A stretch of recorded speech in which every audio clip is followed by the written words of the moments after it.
Yun o, magandang gabi. Bali, pag-usapan natin yung async and await, no?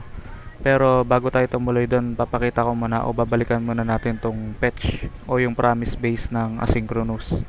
Gamit na, may dalawa siyang special method, no, sa pag-handle ng ng resolve at saka nung reject. Yung .dead, yung mag-handle ng resolve. Tapos kung rejected naman yung promise, galing dito sa URL na to o URI o sa API na to, siya naman yung mag-handle si .catch. Siya yung reject, no? Siya yung mag-handle dun. Bali, tignan natin, no? Unahin natin yung resolve. Ibig sabihin yung status is okay, ganun. Tignan natin. Node index.js, enter. Ayan, mapansin mo, sa unang .then, na-resolve yung promise doon, tapos nagkaroon tayo ng na-access natin yung response object, which is ito, no? Tapos sa ikalawang chaining o yung .then na pangalawa, doon na tayo nagkaroon ng access sa may data galing dito sa JSON na to. Ano bang nire-return na ito?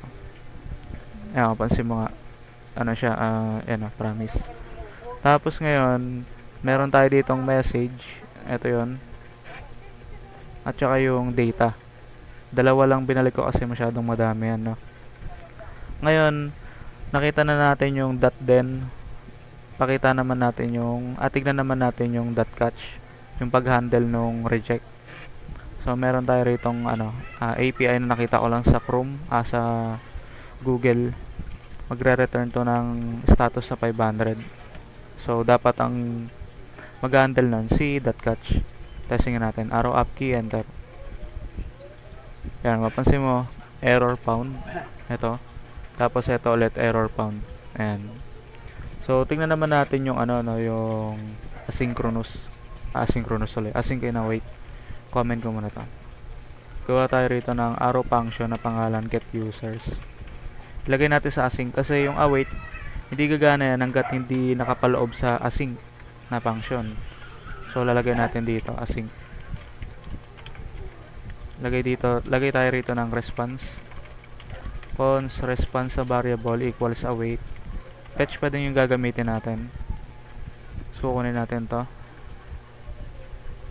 Copy. Pasok natin dyan. Hindi na tayo magda-dot din kasi naka-await na tayo. Bali, ang gagawin kasi nyan is ganito, no? Cons response object. Ayan. Kunin natin tong await pa rin natin, no, kasi 'di ba? Nakita naman natin dito nag-dot din tayo. sorry. Response dot yung lalamunan ko. Excuse me. Ayan. Tapos i-console log natin tong console log may data na. Ayan. Tinagalog ko na. Kunin natin tong wag natin ganyan. Response object, magre-return kasi ng data yan na ganito. So, idadalawa ko lang ulit na splice 0 to 2. Yan. So, ano ba yung async and await, no? Ito kasing async and await, isasabihin niya sa JavaScript na mag-post at antayin yung promise na ma-resolve bago siya magpatuloy sa ikalawang line.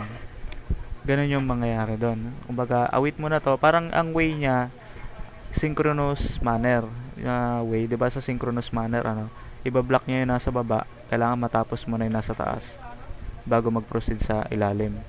Yan, parang ganun siya, So, tingnan natin. Control L, arrow up key, enter. Oops, hindi ko pala tinawag, sorry. Get users kasi function siya. Kailangan natin siya tawagin. Ulitin natin, Control L, arrow up key, enter. Ayan, pansin mo, may data na. Ayan. Ayan, dalawa lang, 'di ba? Ngayon, NC tawag ito. Si async and await. Ang ang way ng pag execute niya is sequence, tawag doon, sequence ganun o sequential sinasabi. Meaning parang line by line. Dito, tapos dito ulit. Halimbawa, meron kang iba't ibang or meron kang tatlong promise o tatlong tatawagin na ano na await ganun. Wait lang, ano ko na to, i-transition ko lang yung part na to.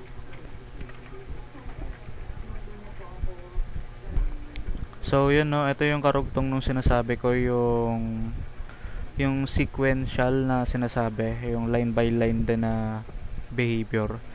Bali, ito, gumawa ko ng, for example, tatlong promise. Ayan, i-await natin silang tatlo dito sa loob ng ginawa kong function. Similar lang dito sa get users. Pero ito naman, call all functions sequentially. Sorry, nabubulol ako dyan. Hindi kasi ako magaling sa English eh. So, tawagin natin, no? Cons, function 1 variable. Ayan, await natin to kasi promise yung nire-return yan. Sorry. Ayan. Tapos i-console log natin. Console.log function variable function 1 result. Gawin natin ganyan. Tapos ilagay natin dito yung nire-return niya na value. Ito yan. Tapos maglagay pa tayo ng isang console sa baba, no? Console.log function 1. Yan, para makita natin kung eto ba is makakalusot. Kung mauuna ba to, kung bago to. Tingnan natin kung totoo bang sequence yung ano niya or line by line. So gawin natin sa iba, copy, tapos ganito na natin shortcut. Eto function 2, eto function 3. Gawin din natin tong function 2, eto 2, eto rin 2, ito naman 3 at 3. Tapos ito, gawin natin tong function 2, ito function 3. So ito naman 3 at function 2. And check natin, no? Arrow up key, enter. Bakit pati yun lumabas? May data na. Saan ang galing to may data? Ay, my bad. Alisin muna natin to. Ulitin natin. Arrow up key, enter. Ayan. Kung mapansin mo, naunang nag-run si function 1. Ayan. Tapos yung function 2, ba't pala 2 to? Dapat 1 lang to. Ito 2. Ito 3. Isa pa nga. Arrow up key, enter. Ayan. Kung mapansin mo, diba, line by line yung ano niya, yung running niya. O yung pag-execute niya. Ayan, si function 1, ito yon. Yan, yung dalawang yan. Ito pala, may bad. Ayan, tapos sumunod, ito. Ayan. Mapansin mo, hindi nakalusot yung function 1 na console log. Diba dapat, kung non-blocking siya, dapat mauna siya dun sa taas. Kaso hindi. Dito kasi sa asynchronous, dito sa async await, ang behavior niya is synchronous, meaning line by line. Kaya nang sabi ko kanina, sabihin niya sa JavaScript na mag-pause at i-wait yung promise na ma-resolve bago mag-execute yung nasa ilalim niya or mag-execute ng next line, ganun. Tapos ayan yung isang way ng pag-call, no? Yan yung sequence na calling. Okay tong part na to, pero hindi siya ganun ka-recommended, no? Lalo na kung wala ka namang paggagamitan nung simpleng ganito lang i-return. Kasi usually dapat ginagamit lang ganitong sequence kapag meron kang tatanggapin galing sa nauna mong call. Example, etong function 1 bar, dapat kung halimbawa lang magre-return niya ng true or false, tapos nagagamitin mo sa function 2, then pwede mo gamitin yung ganito na sequence. Kasi kukunin mo yung value niya, ipapasa mo sa function 2. Pero kung hindi naman, tapos ganito lang din gagawin mo, dapat itawag mo siya ng parallel. Ganito yung itsura ng parallel, no? Instead na ganyan na magkakaiwalay, ganito yung gagawin natin. Pagsasamahin natin sila. Cons, tapos ito is function 1, ito naman is function 2. Kung mapansin mo, naka-array, no? Function 3. Tapos dito promise.all, tapos array pa rin to. Dito natin ipapasok yung ito yung function 1 na yan na sinasabi. Await natin to. Await yan. Function 1 and Tapos function 2. And then function 3. Yan. Kunin ko na ito, no, yung mga console log ko dito. Para mabilis tayo. Alisin ko lang to. Tapos, ito, alisin ko rin to. Tapos, ito, alisin ko rin to. Yan, i-uncomment ko.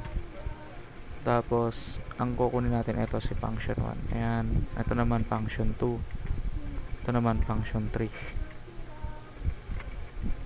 Yan, check natin, no, kung same lang din dito sa nauna kanina. Arrow up key, enter. Diba? Kung mapansin mo, same lang. At least ito, isang call lang, parallel kung tawagin. Ito kasing sequence, okay din naman to, pero katulad nga sinabi ko, ginagamit lang siya kung meron kang condition, no? Kung may kailangan kang tanggapin sa naunang call mo, pwede kang gumamit ng ganito. Pero kung wala naman, tapos tatawagin mo lang silang lahat, magganito ka na lang, parallel. Pero eto, may isa pa tong downside. Halimbawa, yung function 2 mo nag-error, magtutuloy pa rin ba to yung return? Gawin natin, no, intentional natin yung pagka-error na ito. Gawin natin reject. Palitan natin to, reject. Kasi ito, gawin natin reject. Rejected, error. Ayan, gawin natin ganyan. Si function 2 talaga mag-error. Arrow up key, enter. Yan, mapansin mo, hindi na nagtuloy.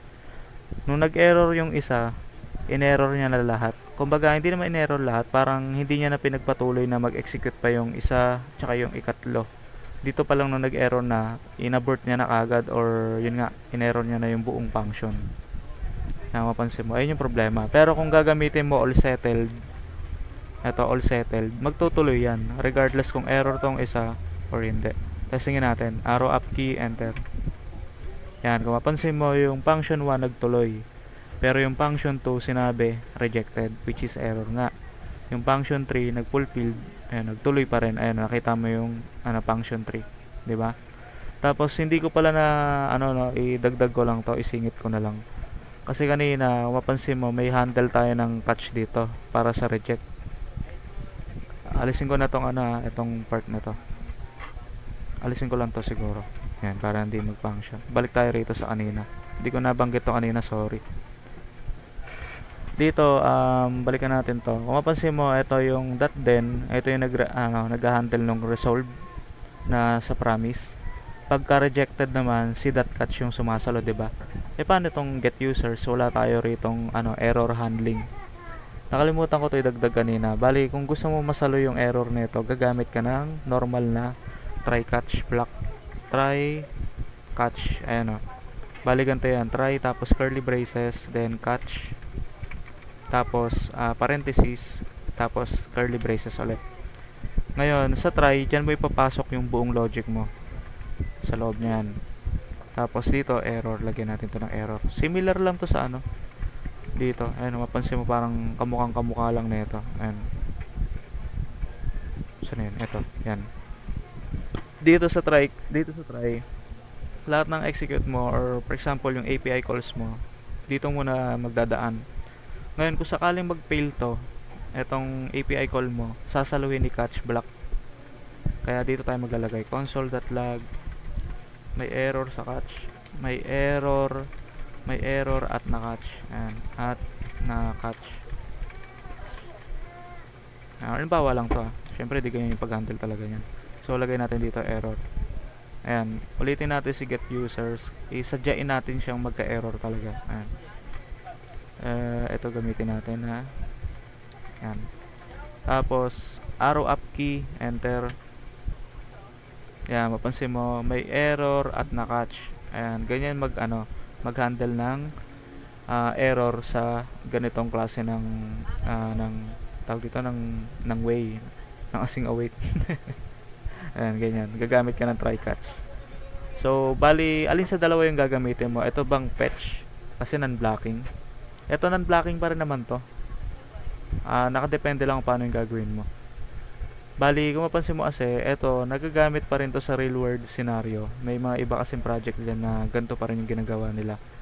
Pero, depende sa use cases, no? Ito kasi, meron tayong tinatawag na callback hell. Kasi, maaaring magkaroon ka na ng problema rito kasi chaining to eh. dot then, pwede ka ulit mag dot then, pwede ka ulit mag dot catch, yung ganon. Parang pwede mo i-chain ng i-chain. Pero kung gusto mo ng readable, na madali lang maintindihan, gagamit ka ng async and await. Kasi mapansin mo, parang mas pinadali siya, di ba? Mas ano to, readable. Ayun, line by line. Hindi katulad na ito, ayan. Pero pareho yung effective. Aliman dyan sa dalawa. Kasi ito, ang tawag dito is sequential yung pag-call, no? O yung pag-execute. Ayan, line by line. Itong nasa baba na to, kayo yung kanina. Ito naman is, ito, mabubulula, oh. Parallel. Ayan, parallel. Ito naman, parallel. Kumbaga, ano to, mag-execute to. Tapos lahat yan, ma-await. So, I think yun lang, no? Hindi ko naituro ng maayos siguro. Pero hopefully naintindihan nyo naman yung pinupunto. So, yun lang. Thank you.